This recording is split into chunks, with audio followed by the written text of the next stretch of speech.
The Middle East is going through big changes, from the devastating war in Gaza to shifts in leadership in Syria and Lebanon. At the same time, the re-election of Donald Trump in the United States is reshaping the global politics. I'm Sohaib Sharayer, and I'm pleased to receive Mr. David Lammy, the UK's Foreign Secretary, to discuss the UK's vision and role in all these changes in the region and in the world. Sir David Lammy, thank you for joining us on Arabiya TV, and welcome to Riyadh. Thank you very much. It's wonderful to be with you. Let's start with your current visit to Saudi Arabia. What's the main purpose of your visit to the kingdom?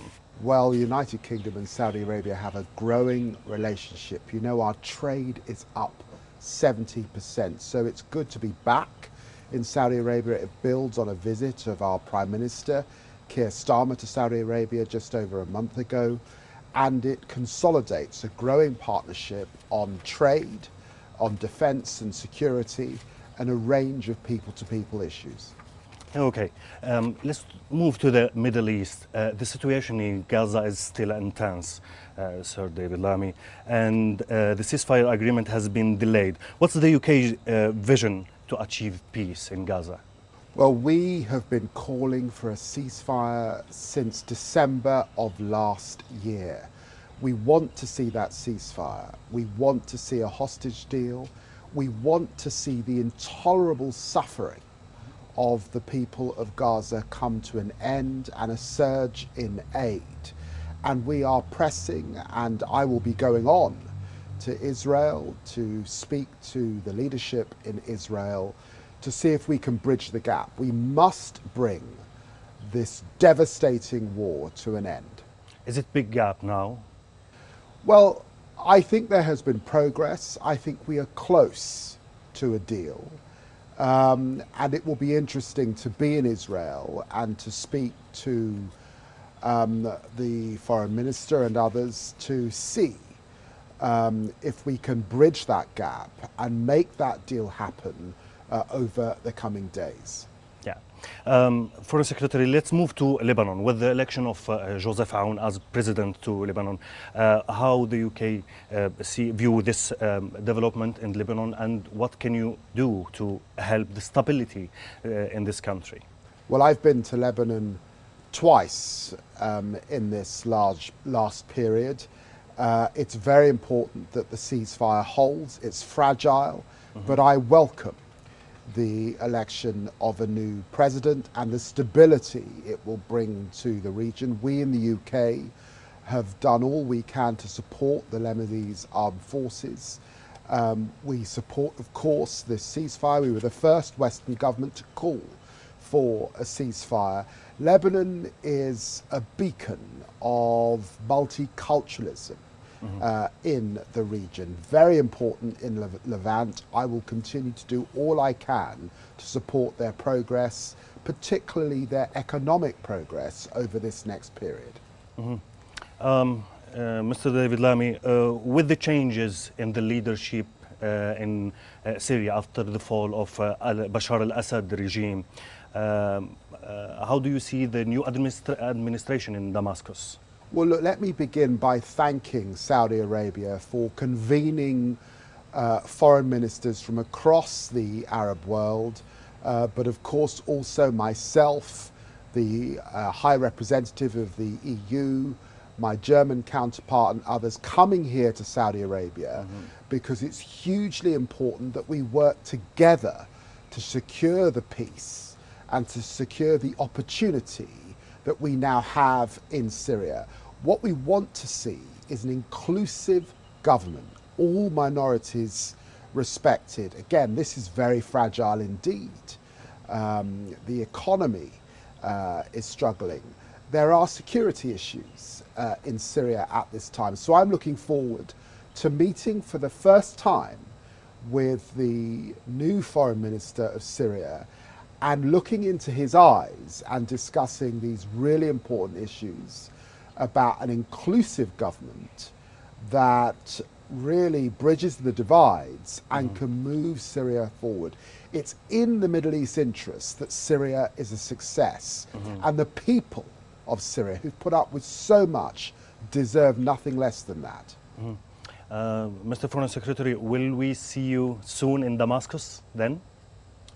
Well, look, we will judge the new leadership and ATS by their actions, not their words. And therefore, let us see where we get to over the coming months. It's very important that I'm meeting with the Foreign Minister here today in Riyadh. Excellent. Let's move to the relation between United States and the United Kingdom. With the re-election of Donald Trump, what is the future of the relation between the two countries?